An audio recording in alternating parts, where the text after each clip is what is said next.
हिंद। आप सबको पता है कि भारत एक अखंड भारत था जो अफगानिस्तान से शुरू होते हुए श्रीलंका और बर्मा तक जाता था। आखिर ये कैसे टूट गया और राज्यों का पुनर्गठन कैसे किया गया, और ये संविधान में इसकी जो चर्चा है 22 भाग में से जो पहला भाग है वो भाग 1 है, इसको हम समझते हैं।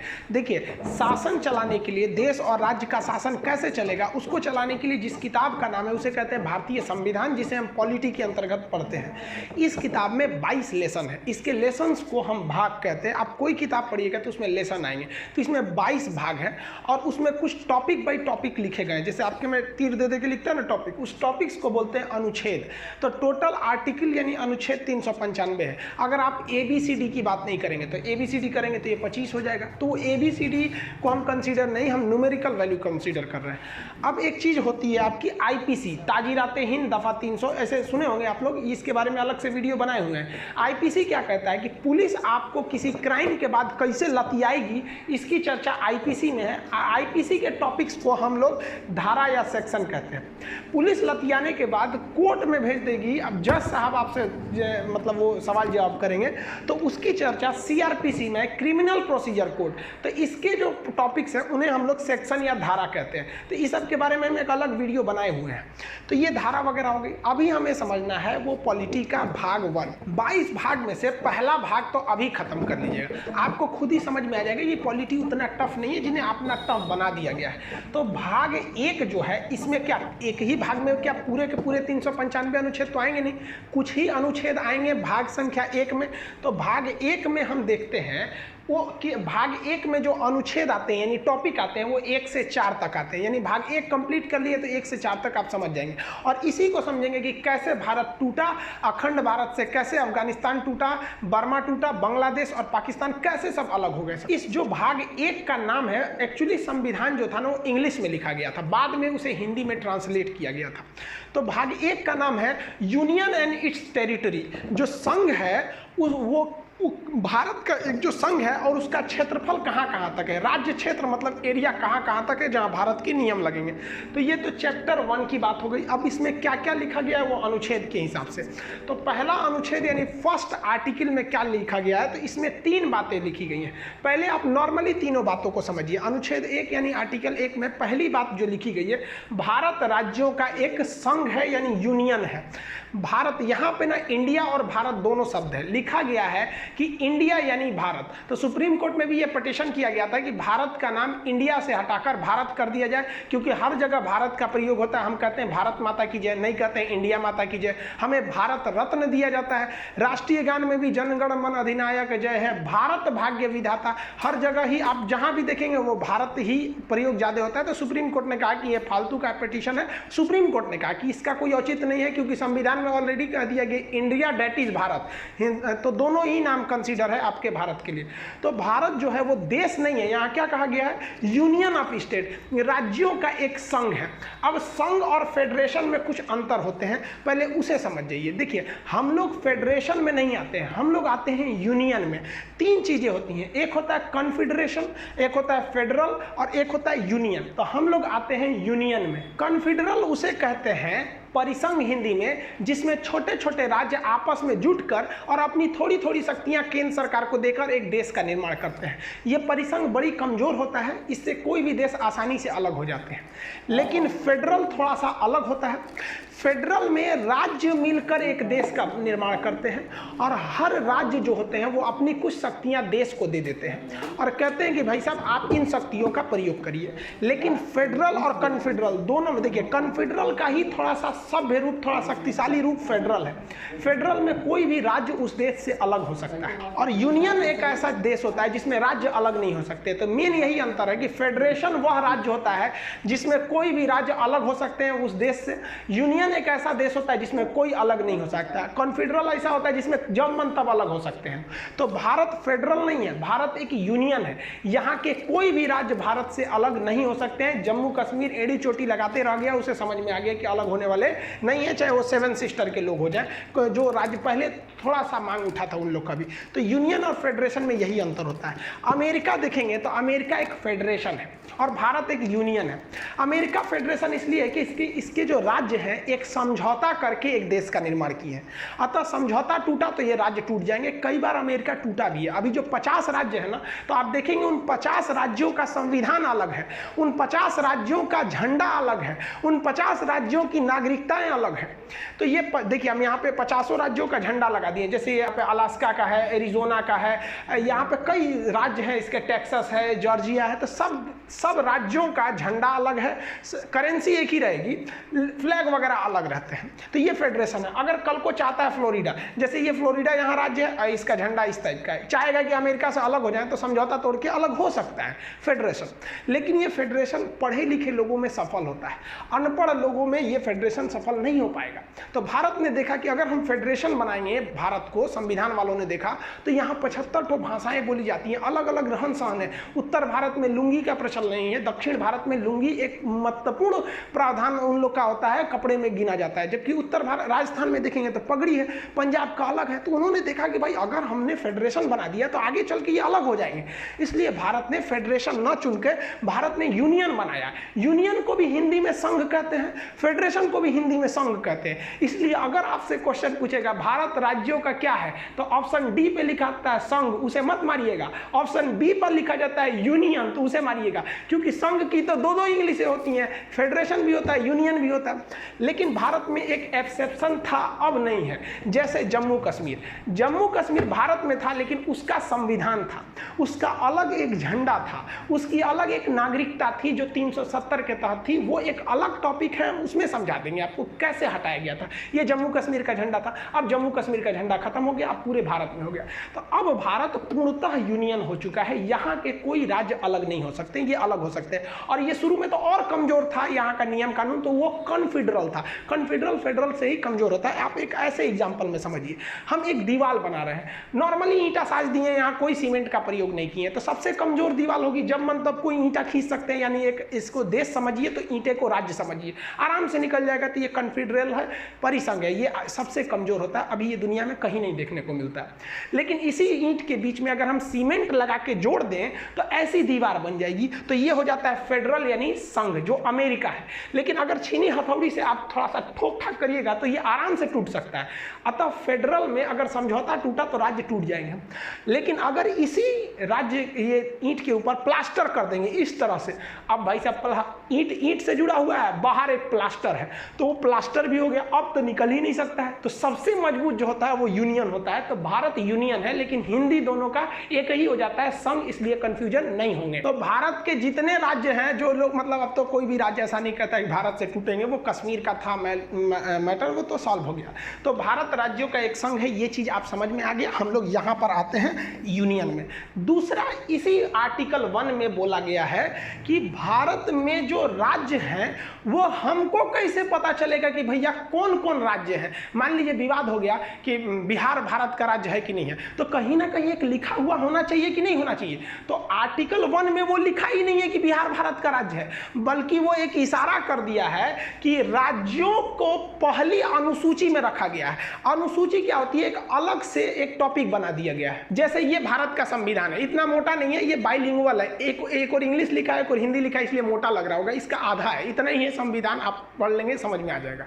तो इसमें कहा गया है कि हम पहली अनुच्छेद यानी आर्टिकल में नहीं बताएंगे कि कौन कौन सा राज्य है। अगर आप ये जानना चाहते हैं, राज्यों के नाम जानना चाहते हैं, तो आप जाइए अनुसूची शेड्यूल में जाइए। तो संविधान के शुरुआत में ही 4 पन्ना जोड़ दिया गया है, जिसे कहते हैं शेड्यूल, और इसी शेड्यूल में हर एक राज्यों के नाम लिखे गए हैं, कौन कौन से राज्य हैं। तो जब भी विवाद होगा कि कौन सा राज्य भारत का है या नहीं, तो आप अनुच्छेद 1 में आएंगे, तो यहां आपको एक दूसरा डायरेक्शन दिया जाएगा कि आपका कॉल फॉरवर्ड किया जा रहा है शेड्यूल की ओर। तो राज्यों को किस अनुसूची में रखा गया है? पहली अनुसूची में। और इसमें एक और बात कहा गया है, अब दिल्ली हो जाएगा, कहेगा हम केंद्र शासित प्रदेश है, राजस्थान कहेगा हम पूरा राज्य है। अब राज्यों की भी कैटेगरी है, तो इसको भी अनुच्छेद 1 में रखकर दूसरे को डाइवर्ट किया गया। कहा गया है कि भारत में जितने भी राज्य हैं इस संविधान के अंतर्गत, उन्हें 3 प्रकार से बांटा जाएगा। जो बड़े राज्य हैं जिनका अपना खुद का क्षेत्रफल बड़ा है उन्हें हम स्टेट कहेंगे, वर्तमान में 28 हैं। जो छोटे छोटे राज्य हैं लेकिन राष्ट्रीय महत्व के हैं तो उन्हें हम यूनियन टेरिटरी यानी केंद्र शासित कहेंगे। ये दूसरा टाइप का हो गया। अभी 8 केंद्र शासित हैं, आगे समझा देंगे। और तीसरा टाइप हो जाएगा अर्जित क्षेत्र। वर्तमान में भारत के पास कोई भी अर्जित क्षेत्र नहीं है। जैसे मान लिया कि पाकिस्तान में बलूचिस्तान की मांग हो रही है, भारत वहां पे स्वतंत्र करा के उसे कह दे कि नहीं बलूचिस्तान पे मेरा कंट्रोल रहेगा, तो वो इसमें आ जाएगा अर्जित क्षेत्र में। इसलिए देखिए संविधान वाला कितना होशियार था, एक टॉपिक बना के गया है सब, क्या चीज की अर्जित क्षेत्र, भले उसमें है या नहीं है लेकिन एक मौका मिलेगा तो हम छोड़ेंगे नहीं, अर्जित क्षेत्र ला सकते हैं यहाँ पर। तो आप मोटा मोटी समझेंगे तो आप यहीं पे देखेंगे तो भारत राज्यों का यूनियन है। इसमें कौन कौन से राज्य आते हैं वो यहाँ बताया गया है कि ये पता करने के लिए अनुसूची 1 में जाइए, और साथ ही साथ उनमें कैटेगरी कौन कौन सी है। तो इसमें बोला गया है 3 प्रकार की कैटेगरी होती है और भारत राज्यों का एक यूनियन है। तो अनुच्छेद संख्या 1 कंप्लीट हो गया। अब 2 समझते हैं। आर्टिकल 2 में कहा गया है, अनुच्छेद 2 में, कि संसद को यह अधिकार है कि भारत के बाहर अगर कोई देश है तो उसे वो भारत में मिला सकता है, या किसी देश का कोई टुकड़ा है जो मिलना चाहता है उसे मिला सकता है। यानी अनुच्छेद 2 कहता है कि संसद राष्ट्रपति के पूर्व अनुमति का मतलब यह नहीं होता है कि राष्ट्रपति से पूछेगा। देश में राष्ट्रपति की उतनी ही अहमियत है जितना परिवार में फूफा जी की अहमियत होती है। वो नाराज हो न हो इससे किसी को फर्क नहीं पड़ता है। तो यहाँ तो इज्जत देने के लिए भले लिख दिया गया है कि पूर्व अनुमति, लेकिन एक्चुअली में ये होता है उन्हें बस सूचना दे दिया जाता है कि हम फला राज्य को मिलाने जा रहे हैं। सपोज नेपाल बड़ी कूद रहा है यहाँ पर। अब मान लीजिए, हम समझने के लिए बोल रहे हैं भाई, नेपाल के लोग आप बुरा नहीं मानेंगे, हम समझाने के लिए बोल रहे हैं। मान लीजिए नेपाल को लगा कि नहीं भारत में मिल जाना चाहिए, तो संसद राष्ट्रपति को सूचना देंगे, अरे राष्ट्रपति जी पहाड़ी पे बैठल है। कौन पहाड़ी है? भिकना पहाड़ी नहीं, रायसीना की पहाड़ी। तो रायसीना की पहाड़ी पे उनको फोन कर देंगे, मोदी जी राष्ट्रपति साहब जा रहे हैं नेपाल को मिलाने, तो क्या करेंगे? हाँ ना कहिए नहीं सकते, ना कहेंगे तो उन पर महाभियोग लग जाएगा। राष्ट्रपति को प्यार से लतिया देना महाभियोग कहलाता है, अनुच्छेद 61 में है, ये बाद में बताएंगे।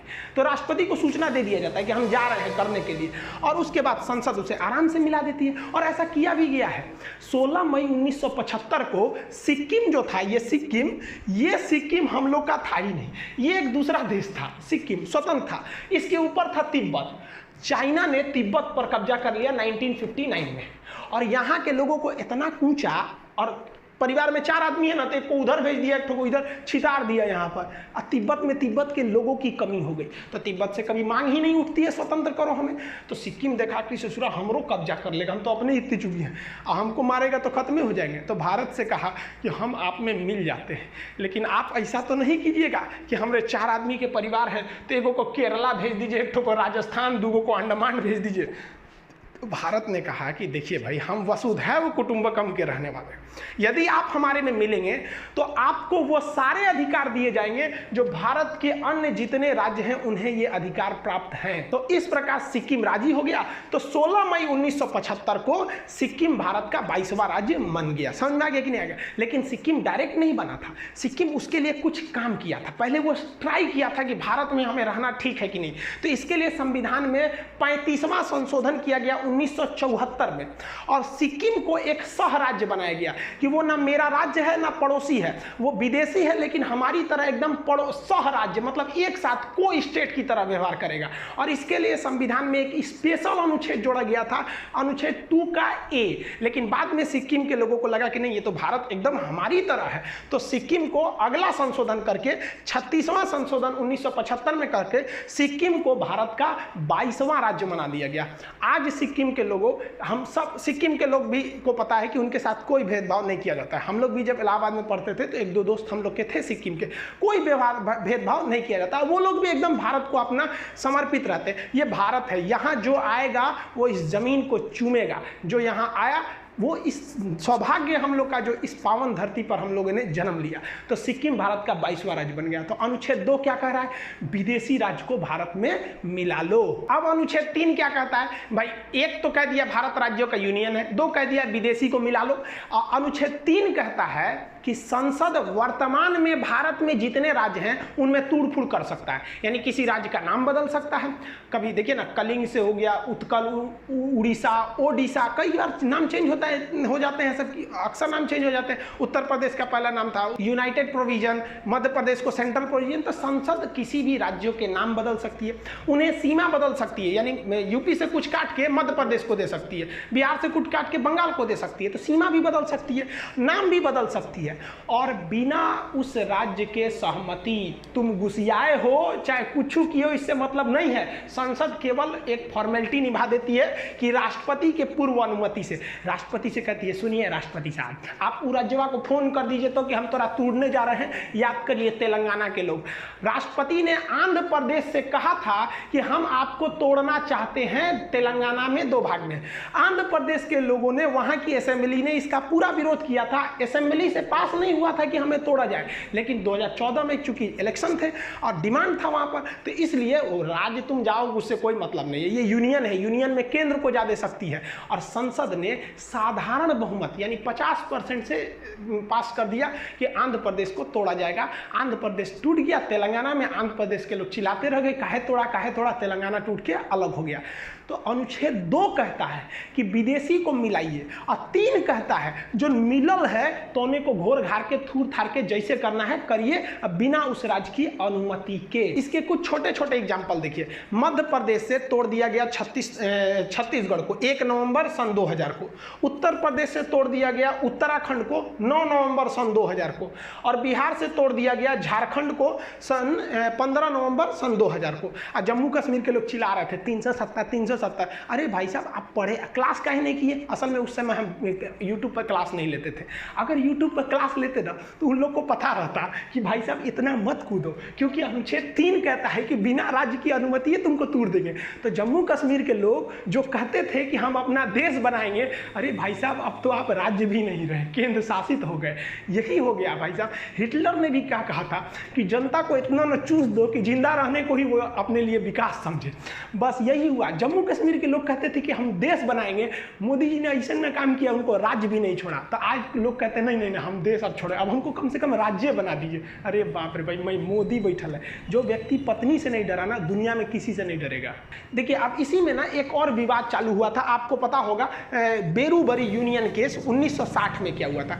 बेरूबरी पश्चिम बंगाल का एक गाँव था, वहाँ से एक केस किया गया था भारत के ऊपर। क्या केस था तो देखिए इसकी शुरुआत कैसी हुई। ये भाई साहब सीरियल रेडक्लिफ, ये भारत के विभाजन करने आए थे। 2 दिन में भारत का विभाजन करके रख दिया ये आदमी। सोचिए, ये भारत को कभी जानता नहीं था कि यहाँ कई तरह की भाषाएं बोली जाती हैं, यहाँ कई धर्म रहते हैं, धर्म के नाम पर यहाँ कितनी लड़ाइयाँ लड़ी जाती हैं आज़ादी से पहले से लेकर आज तक में। ये आया टेबल पे भारत का नक्शा रखा और काटना चालू कर दिया। यहाँ से ले लिया, इसने कहा कि भाई साहब ये वाला रहेगा, ये इधर से, ये इधर पाकिस्तान, एगो इधर खींच दिया, ये हो गया बांग्लादेश। इसी का नाम हो गया सीरियल रेडक्लिफ, जिसे आप शॉर्टकट में रेडक्लिफ लाइन कहते हैं। इसने कैसे किया तो नक्शा लिया भारत का, जितने इधर पुलिस स्टेशन थे ना, सारे पुलिस स्टेशन पर ऐसे डॉट डॉट बनाया, सबको खींच दिया, कहा कि लो इधर वाला पाकिस्तान इधर तुम, इधर भी कहा अच्छा इसको भी बांटना है, पूर्वी पाकिस्तान को भी, कोई दिक्कत नहीं। सारा पुलिस स्टेशन को मिलाया, घचाक से एक लाइन खींच दिया, हो गया।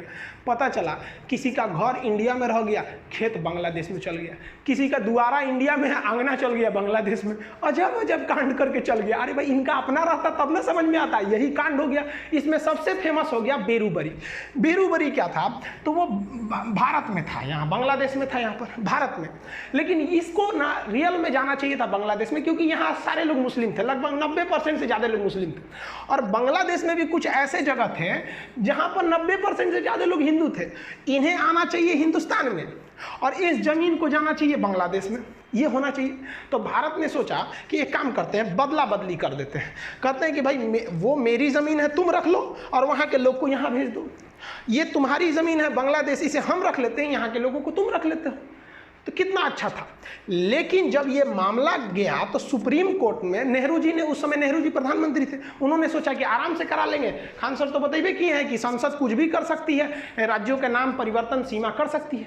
लेकिन भाई साहब खान साहब से ज़्यादा होशियार है सब सुप्रीम कोर्ट का जज। सुप्रीम कोर्ट ने कहा कि ये नेहरू जी, ये जो नियमवा लग रहा है ना, ये केवल हिंदुस्तान पे लागू होता है कि आप एक राज्य को तोड़ के दूसरे को दे सकते हैं। आपका मन है तो आप पटना जिला को उठा के राजस्थान को दे दीजिए, आप अंदर जितना खरमंडल मचाना है मचाइए, लेकिन ये अधिकार आपको कोई नहीं देता है यहाँ से अनुच्छेद 3 से कि आप भारत के किसी जमीन को विदेश को दे दीजिए। इसके लिए आपको संविधान में संशोधन करना पड़ेगा। तो नेहरू जी ने सोचा संविधान में संशोधन कर दे और इस मामला को सलटा दे, लेकिन भारत में बड़ी विरोध हो गया। सोचिए, नेहरू जी से एक समय से मामला अटकता हुआ अब बांग्लादेश और भारत के लोगों में बड़ा वो होने लगा कि भाई आप खुद सोचिए ना कि आप छोटे से एरिया में घिर के रह गए। नरेंद्र मोदी जी जब आए तब उन्होंने शेख हसीना से जाके ये समझौता करके संसद में पारित कराया। सोचिए, नेहरू जी के समय का मामला आट के नरेंद्र मोदी जी किए, लेकिन नरेंद्र मोदी की कोई जनता विरोध नहीं किया, लेकिन नेहरू जी का विरोध किया। तो हमारे देश में भी एक खराबी है, हम लोग ये नहीं देखते हैं ना कि देश के लिए सही है या गलत है, हम लोग पार्टी का चेहरा बन जाते हैं, ये गलत है। आखिर वही काम कर रहे थे, जल्दी से उलट जाता। खैर, राजनीतिक में नहीं जाना चाहिए। अब भाग 1 में केवल 4 अनुच्छेद थे, 1, 2, 3, 4। चौथा पर ये बड़ा सिंपल है। चौथा कहा गया है कि जब संसद अनुच्छेद 2 का प्रयोग करेगी, यानी किसी विदेशी राज्य को मिलाएगी, या अनुच्छेद 3 का प्रयोग करेगी, यानी किसी राज्य को तोड़ेगी, तो उसके लिए राष्ट्रपति से किसी विशेष अनुमति की जरूरत नहीं है, क्योंकि इसे अनुच्छेद 368 के बाहर रखा गया है। जिसे 368 में रख दिया जाता है उसमें राष्ट्रपति का साइन होना जरूरी है, लेकिन इन दोनों चीज को राष्ट्रपति का साइन की जरूरत नहीं है, क्योंकि पहले ही राष्ट्रपति को सूचना दे दिया जाता है कि हम विदेशी राज्य को मिलाने जा रहे हैं और या वर्तमान को तोड़ने जा रहे हैं। अब इस अनुच्छेद में कुछ छुपी हुई बातें क्या हैं, ध्यान से समझिए, जिसे हम रेड कलर से लिखें। अनुच्छेद 4 कहता है कि किसी विदेशी राज्य को मिलाने के पहले या वर्तमान किसी राज्य को तोड़ना अगर चाहते हैं तो आपको संसद में 2/3 यानी 66% वोट की जरूरत नहीं है, आपके पास केवल 50% वोट है। तो आप समझिए कि आप कर सकते हैं। और आप बताइए 50% वोट मतलब 545 जो है, हमारे यहाँ कितने हैं सर, 545। इसका अगर आप में निकालेंगे 50% तो 272 होता है, तो जिसे 273 मान लेते हैं। 72.5 आदमी कैसे आएगा, काट के नहीं ना आएगा, 273। तो 273 को ही हम साधारण बहुमत कहते हैं, जिसे 50% हो गया। तो अब बताइए 273 सरकार के लिए चाहिए, तो यानी जो भी सरकार है उसके पास 273 बहुमत है और वो आराम से इस दोनों काम को कर सकती है, यानी ज़्यादा तामझाम करने की ज़रूरत नहीं है।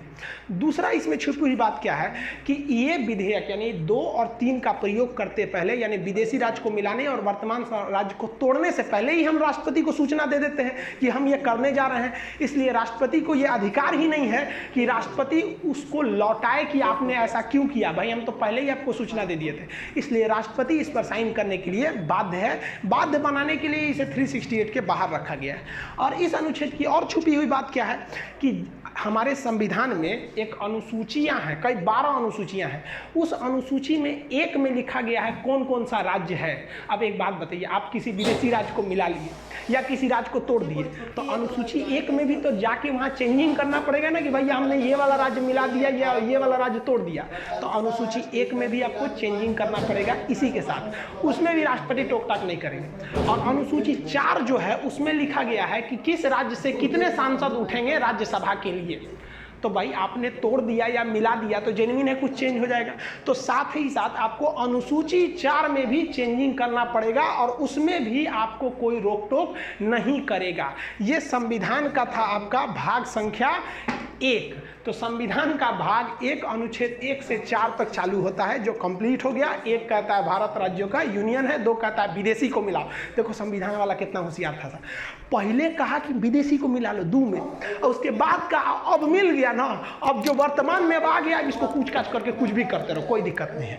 और अनुच्छेद 4 में कहा है कि ये दोनों काम आप साधारण बहुमत से कर सकते हैं, राष्ट्रपति इसमें बाध्य रहेंगे आपकी बात को मानने के लिए। अब अखंड भारत को समझते हैं। ये नक्शा देखिए, ये है हमारा अखंड भारत। इतना बड़ा भारत था, लेकिन इसके टुकड़े होते गए क्योंकि हम आपस में लड़ते गए थे, इसीलिए टुकड़े हुए। सबसे पहले जो हुआ 1893 में डूरंड लाइन खींच दी गई। यहाँ पर इंडिया पाकिस्तान के बीच में अफगानिस्तान और पाकिस्तान तो उस समय भारत में ही था, यहाँ खींच दिया गया डूरंड लाइन। उस पार हो गया अफगानिस्तान, यानी अफगानिस्तान को अंग्रेजों ने साइड कर दिया क्योंकि वहाँ पहाड़ वगैरह ज़्यादा था, उतना उपयोगी नहीं था।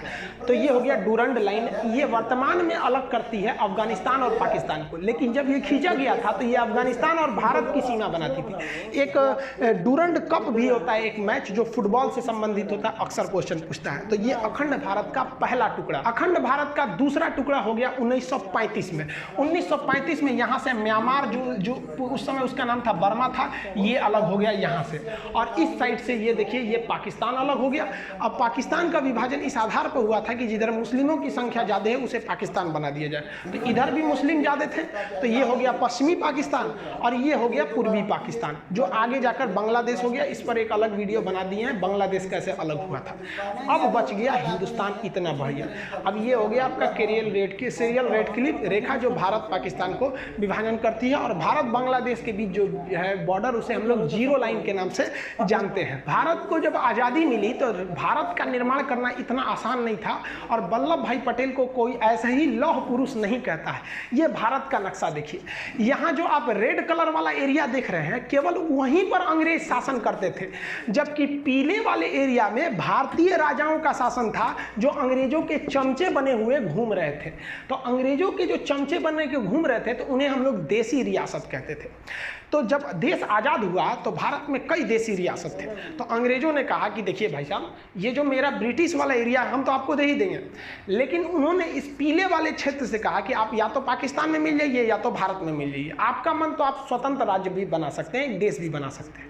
तो पाकिस्तान में कुल 13 देसी रियासतों ने विलय कर लिया। इसकी बात छोड़िए, यहाँ पर भारत की बात करते हैं। भारत में जो प्रिंसली स्टेट थे, जो देसी रियासत थे, उनकी संख्या 552 थी। इन 552 राज्यों को मिलाकर एक फेडरेशन बनाना संभव नहीं था, क्योंकि फेडरेशन बनाते तो फिर टूट जाते। इसलिए सरदार पटेल की जिम्मेदारी दी गई कि इसको मिलाकर यूनियन बनाइए। इस काम में 3 लोगों की महत्वपूर्ण भूमिका है। सरदार पटेल, वीपी मेनन उस समय के आईएएस अधिकारी सचिव हुआ करते थे, और माउंटबेटन का भी योगदान है। ये तीनों क्वेश्चन पूछता है। एक बार एग्जाम में पूछा था कि राज्यों के एकीकरण में किसका योगदान था। सरदार पटेल और वीपी मेनन का नाम ही नहीं था, तो उस समय आप लगाएंगे माउंटबेटन को।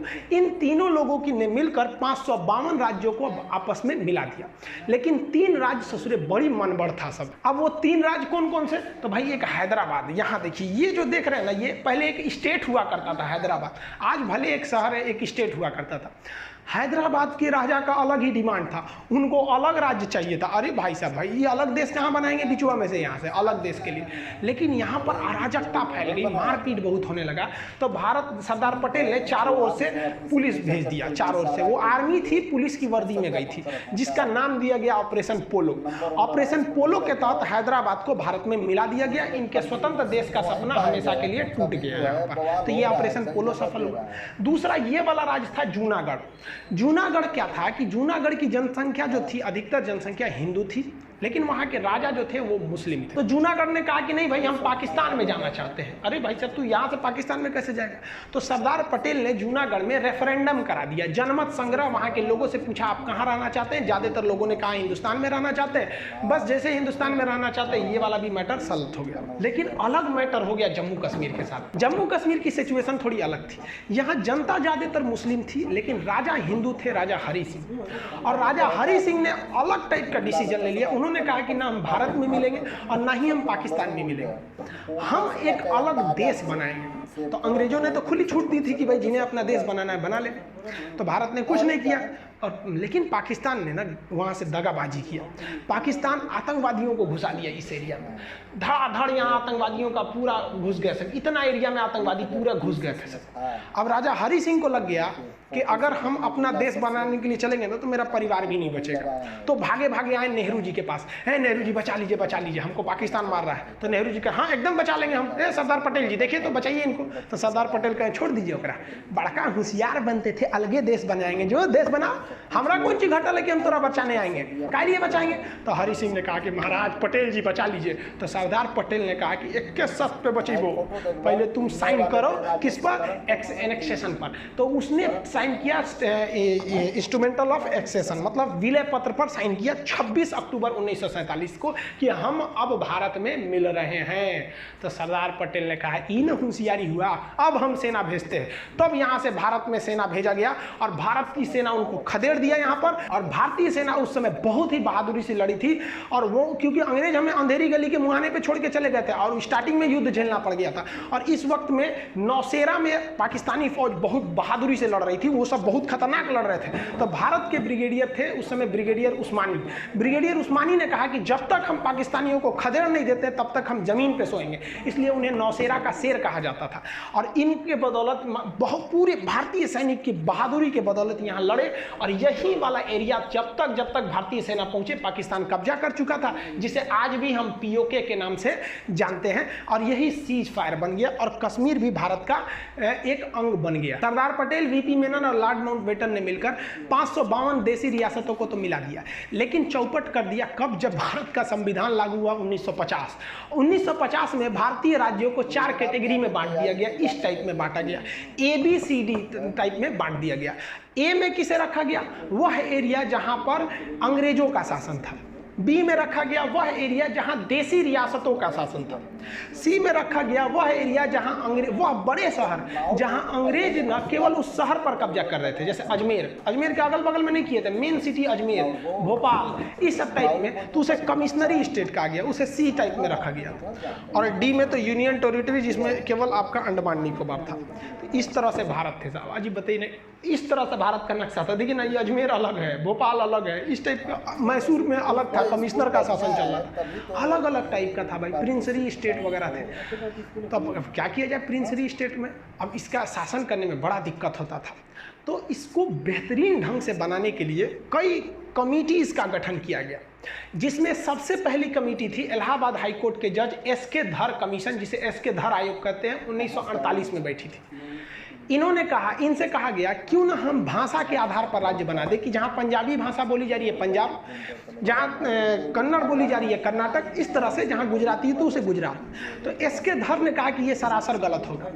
तो उसके बाद एक और कमेटी उसी साल गठित की गई, JVP, जवाहरलाल नेहरू, वल्लभ भाई पटेल और पट्टाभी सिद्धारमैया, ये तीनों लोग की समिति ने भी कहा कि भाई भाषाई आधार पर राज्यों का गठन नहीं होना चाहिए। उन्होंने भी इसका विरोध किया। लेकिन इसी कड़ी में एक बहुत बड़ा मोड़ आ गया। मोड़ आया 1952 में। 1952 में ये वाला एरिया मद्रास था। देखिए कितना बड़ा था ये एरिया मद्रास। तो मद्रास से काट कर यहाँ आंध्र प्रदेश बनाने की बात चल रही थी कि ये एरिया आंध्र प्रदेश बना दीजिए, हम मद्रास में नहीं रहे। तो सरकार इनकी बातों को नहीं मान रही थी, क्योंकि सरकार कोई भी काम करती है कमेटियों की सिफारिश पर। 2 कमेटी कही थी कि भाई हम भाषा के आधार पर नहीं करेंगे। लेकिन पेट्टू श्रीरामुलु नाम का एक व्यक्ति था जिसने कहा कि हम मद्रास में नहीं रहेंगे, क्योंकि मद्रास के निचले भाषा में तमिल भाषा बोली जा रही है और हम तेलुगु बोलने वाले हैं, हमें आंध्र प्रदेश चाहिए। नेहरू ने कहा नहीं देंगे। तो ये भूख हड़ताल पर बैठ गया। अरे जवान 56 दिन तक भूख हड़ताल पे बैठ गया। 56 दिन पर भूख हड़ताल पे बैठने के बाद दिसंबर 1952 में इनकी मृत्यु हो गई। जब इनकी मृत्यु हुई तब भयानक बगावत शुरू हो गया दक्षिण भारत में। और लोगों ने कहा कि ससुरा ये नेहरू जो है ये तो दलहौजी से भी खतरनाक है, भूखले छोड़ दिया, यहाँ पर मर गए ये लोग। अब नेहरू का कह रहे फंस गए नेहरू। तो नेहरू जी को आनंद फानन में जनता की बात मानने के लिए मजबूर होकर 1 अक्टूबर 1953 यानी अगले साल, नेहरू जी ने बहुत सोचा था कि इसको लेपापोती करके दबा दे, लेकिन दब नहीं पाया और आंदोलन बढ़ने लगा और लोग भूख हड़ताल पे बैठे। नेहरू कहा कि भाई साहब सब मरिए जाएगा तो हमारी कुर्सी चल जाएगी। तो 1 अक्टूबर 1953 को मजबूर होकर सरकार ने भाषा के आधार पर मद्रास को तोड़ दिया और कहा कि जो नीचे बोले जाएंगे तमिल वाले उनका हो जाएगा तमिलनाडु, जो मद्रास के ऊपर में तेलुगु बोलते हैं उनके लिए हो जाएगा आंध्र प्रदेश। उस समय आंध्र प्रदेश की राजधानी कुल्लूर बनाई गई थी। तो क्वेश्चन 2 पूछता है यहाँ पर, भाषाई आधार पर गठित होने वाला पहला आयोग कौन था? तो एस.के. धर आयोग 1948। हालांकि ये दोनों आयोग ने 1949 में रिपोर्ट दिया था। और भाषाई आधार पर गठित होने वाला पहला राज्य कौन सा था? तो पहला राज्य हो जाएगा आंध्र प्रदेश। जैसे ये राज्य बना, देहात में कहा जाता है छुए के छुअनी लाग गई, मतलब किसी चीज को टच कर दे तो आदमी परख जाता है। बाकी राज्यों ने देखा कि अरे भाई साहब हम भी भाषा के आधार पर राज्य बनेंगे। तो गुजरात वाला कह रहा है कि भाई साहब ये बम्बई यहाँ यहाँ से यहाँ तक है, ये हमारा अलग रहेगा, गुजरातियों के लिए गुजरात, मराठियों के लिए महाराष्ट्र, ले भाई सब बवाल चालू, सबके लिए, सबको अलग अलग भाषा के लिए। सरकार पगला गई कि एगो को मनाने के चक्कर में गए ना, पूरे भारत में बवाल हो गया। इसलिए सरकार ने सोचा कि हम सुप्रीम कोर्ट से सलाह लेते हैं। तो सुप्रीम कोर्ट के जज थे खान बहादुर सर सईद फजल अली, जिन्हें हम लोग शॉर्टकट में फजल अली कहते हैं। तो सुप्रीम कोर्ट के जज फजल अली के नेतृत्व में एक आयोग का गठन किया गया और उन्हें कहा गया कि आप डिसीजन लीजिए कि देश का भविष्य किसमें ठीक है, भाषा के आधार पर किया जाए या क्षेत्र के आधार पर किया जाए। तो फजल अली आयोग में 3 सदस्य थे, एक फजल अली थे, 2 अन्य लोग थे। इसका गठन 1953 में हुआ था, लेकिन ये 2 साल बाद रिपोर्ट दिया था, 3 साल बाद 1956 में। याद रखिएगा, गठन 53, 56 पूछता है, ज़्यादातर रिपोर्ट पूछता है 1956 में। इसने कहा फजल अली आयोग ने कि भाषा के आधार पर राज्यों का गठन कर देना उचित है। गुजरात बोलने वाले गुजरातियों के लिए गुजरात दे दिए, मराठियों के लिए महाराष्ट्र दे दिए। लेकिन ऐसा कानून नहीं होना चाहिए कि जिन्हें गुजराती नहीं आती है वो गुजरात में नहीं रह सकते हैं, जिन्हें मराठी नहीं आती है वो मराठ में नहीं रह सकते हैं। वो सबके लिए रहेगा, यानी कि एक राज्य एक भाषा वाला कानून नहीं होना चाहिए। जो आज महाराष्ट्र के कई लोग ऐसे न्यूज में आ जाता है कि भाई महाराष्ट्र में रहना है तो मराठी बोलना है, हालांकि हम ग्राउंड लेवल पे नहीं जानते, जो ऐसे न्यूज आते हैं उसे हम लोग आपको बता रहे हैं। ऐसा नहीं होना चाहिए, पूरे देश में ऐसा होता भी नहीं। आप दिल्ली जाइए तो हर जगह के लोग रहेंगे। तो फजल अली आयोग ने स्टेट रीऑर्गेनाइजेशन सेटलमेंट कर दिया, राज्य पुनर्गठन कर दिया, और इन्होंने कहा कि इसी आधार पर आप राज्यों को बांटिए भाषा के आधार पर। और इस आधार पर इन्होंने जो बांटा, तो इसकी बात को कोई क्यों मानेगा? फजल अली की बात को हम क्यों मान लें? हमें आज़ादी मिली है, हमने अपने सांसद चुने हैं, संसद में पारित कराइएगा तब ना मानेंगे। तो इसको लागू कराने के लिए संविधान में संशोधन की जरूरत पड़ी। तो 7वां संशोधन 1956 में किया गया और इसी संशोधन के द्वारा फजल अली आयोग की सिफारिशों को मान लिया गया। क्वेश्चन कहेगा फजल अली आयोग की सिफारिशों को मानने के लिए या राज्य पुनर्गठन करने के लिए कौन सा संशोधन किया गया? तो 7वां संशोधन। और इसके आधार पर भाषाई आधार पर राज्यों का गठन किया गया। उस समय 14 राज्य बनाए गए और 6 केंद्र शासित प्रदेश बनाए गए। हम ये बता देंगे कि 6 से केंद्र शासित प्रदेश क्यों बनाए जाते हैं, ये आगे टॉपिक है उसमें बताएंगे। तो ये भी याद रखिएगा, फजल अली आयोग के द्वारा 14 राज्य, 6 केंद्र शासित, यानी टोटल 20 बनाए गए। उस समय का ये नक्शा है 1956 का टोटल। ये इस हिसाब से अभी भी गुजरात और महाराष्ट्र एक ही में थे, ये आगे जाकर फिर से अलग हुए। एक समस्या आई थी पंजाब के साथ। पंजाब बड़ा कॉम्प्लिकेटेड था, उसका पुराना नाम था Patiala and east Punjab state union, जिसे हम पेप्सू कहते हैं। इसको विभाजन करने के लिए ना क्या किया गया, एक आयोग का गठन किया गया, एक कमीशन का। उस कमीशन का नाम था शाह आयोग। शाह कमीशन ने 1966 में अपनी सिफारिश दी और कही कि इस पंजाब का विभाजन जरूरी है। इस पंजाब का वह एरिया जो पहाड़ी एरिया यानी हिमालय जहां है, उसे हम हिमाचल प्रदेश बना देते हैं। इस पंजाब का निचला भाग जहां पर हिंदी भाषा बोली जाती है, उस हिंदी भाषा वाले को हरियाणा बना देते हैं। और इस पंजाब का पश्चिमी भाग जहां पर मुख्य रूप से पंजाबी भाषा बोली जाती है, उसे हम पंजाब बना देते हैं। और पंजाब और हरियाणा के बीच एक कॉमन एरिया बना देते हैं जो दोनों की राजधानी रहेगी, जिस पर किसी का अधिकार नहीं रहेगा, उस पर राष्ट्रपति का अधिकार रहेगा, केंद्र शासित प्रदेश रहेगा, यूनियन टेरिटरी यानी यूटी बना दिया जाएगा, उसे चंडीगढ़ कह देंगे।